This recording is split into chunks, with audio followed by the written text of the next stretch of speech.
is what I wanted to see, so they just get aggressive right off the rip. This is their bonus, by the way. They get the spot here to allow Sylvan, even while stunned up, to prepare that angle to get that kill. And they're just continuing to push space. Even with this utility, they have enough room to back off. Now, Borkum tries to make a counter flank here. A pretty decent idea. Jesse, kind of aware of this push, trying to hold the angle as best he can, but they're able to clear Borkum out in the back and leave Envy with this really difficult, 1v3 here. But the bigger point of this round is that this is what we saw yesterday from Gen.G against RRQ. Being aggressive on their defender side, pushing advantages, trying to trap the players in their spawn, basically.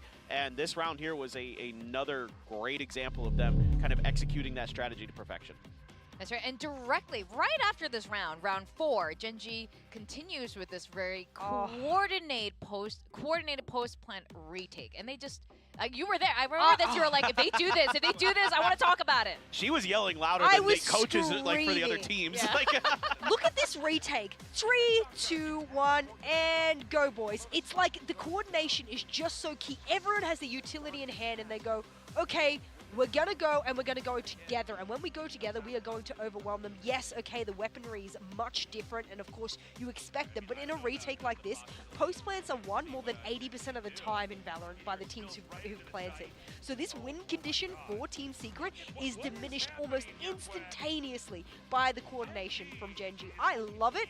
I was a little surprised, not because I thought that this would be won necessarily off of gunplay, but I'm surprised at that level of coordination and retake. I actually think the retakes won Gen.G that map. I actually think it would have gone into overtime if they hadn't have been able to get the 2 retakes on that map on the defensive side. So they won based off 2 retakes, in my opinion, which is, it's kind of fickle, isn't it? It could have gone this way or that way. I mean, to your point, we saw a bit of that coming from Team Secret, and we thought this might have even been a turnaround point for them. And they were climbing a bit, but exactly with Team Secret having excellent post-plant play here. I think the big thing about Team Secret is they've got good ideas. I like what they have to show. This is one of those good ideas as well. I mean, it's a post-plant situation. You can't see the plant. You can see it going down, and you're probably wondering, okay, but why is half of Team Secret in a post-plant all the way over towards spawn? It's because they didn't want to give away the space in that post-plant. They wanted to make sure that they were playing for it, they were hunting them down. We couldn't even get Gen.G even close to the site in the post-plant because they just suffocated them over towards window, suffocated them over towards that sort of spawn area. And for me, I just think to myself, how could Gen.G have known this is how this post-plant would have played out? How would they have known that kind of utility would be used? Team Secret is a great team. They showed in that round. It just wasn't enough to be able to push them through the end.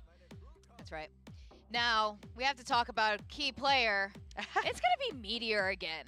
You know that song, like 24, like whatever? We're like, a broken record. Yeah. It was 24 kills dropped on this map. Incredible.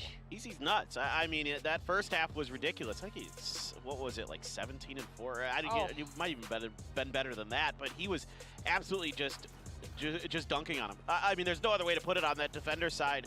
And this is like a confident Meteor, a confident Gen.G is a very difficult opponent, as we saw in the beginning of the year in Pacific.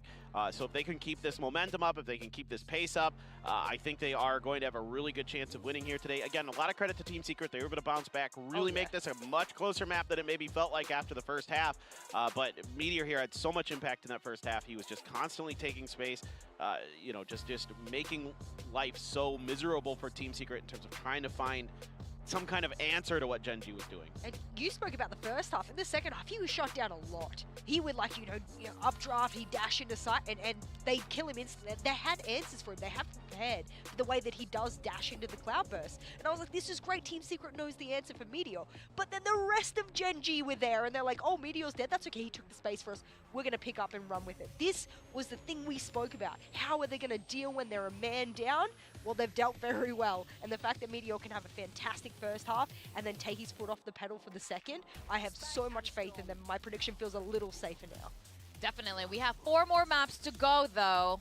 And the next one, Pearl, is a little bit curious. Both of these teams haven't really shown it. Like, Gen.G did finally show it once. Secret and Gen.G tend to ban this map. So going into this, do you think they've been banning it because it's not ready? Surely it has to be ready. I mean, it should be. For Secret. I mean, for Secret, absolutely, it has to be ready. I think they have to have something prepared here. I think, especially now that you've seen theoretically what Gen.G is going to be running on this map with that Gecko comp, similar to the Lotus comp, that you should be pretty well prepared for this, I think. So this one, again, I was a little shocked to see it come out this early. I thought it'd be later down, more towards where Lotus ended up being. But I guess at some point you have to kind of gamble here a little bit as Gen.G, and maybe they feel confident enough that they learn from their mistakes against Talent, that they can shore up that defensive side on this map and take a win. I mean, the last time Team Secret played this was lock-in. Like, in a competitive fashion. It's been a while. Now, I did argue that surely they viewers would come up in the best of time. You can't avoid it. You know what your band's going to be. You know what Gen.G's probably going to ban, so do you have something ready? I mean, scripts are so different. So different, so I'm a little bit worried. I could be worried, but you know what? I choose faith today in the Pineapple Gang. The pineapple. The Adobo Pineapple Gang, and I'm sure, I think of anything, they might have an advantage because Gen.G has nothing to work off of, and we got a double duel Phoenix off Pearl. What? What? I am shocked here. We've never seen Jeremy play the Phoenix, I don't think. Not that I'm aware of. It's mostly been Killjoy Rays, so but like... also, why Phoenix? Well, trying to imitate Jing, which makes is... it work. Yeah, I don't know if that's... I don't know if many people can imitate Jing, to be honest with you. I'm super curious about this. I thought maybe you could go double controller here, throw in a Harbor, and you could pretty much really stymie this Gecko comp, but this is interesting for me for Team Secret. I have no idea what to do.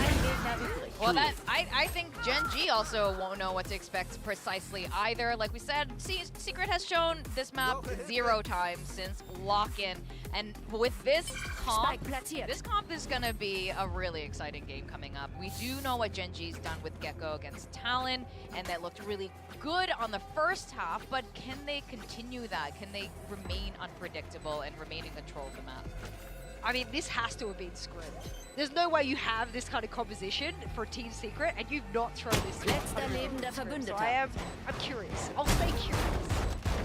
Well, I'm excited and curious as well. I think we all are, and I'm sure the casters are as well. We're gonna go over to Quack and Tasteless as we go into map 2 in this best of 5. Nothing but curiosity and excitement here at the Runde in caster's dieser desk. Hälfte. We've got Gen.G with a 1-0 lead, but Team Secret with a really weird comp. What's going on here? Are they going to be able to pull this off? I don't know if they can pull it. We haven't seen this before. This is the first time we're seeing Jeremy play this Phoenix. We've seen the comp before. We've seen some other teams other than PaperX do this before, actually, also, by the way. Scars, for example, during Ascension Pacific. Crystal was one of those Phoenix players who actually makes that comp work as well. In a slightly different style. So if they can do it, maybe Team Secret can as well? We're going to find out. It's going to be Gen.G here on the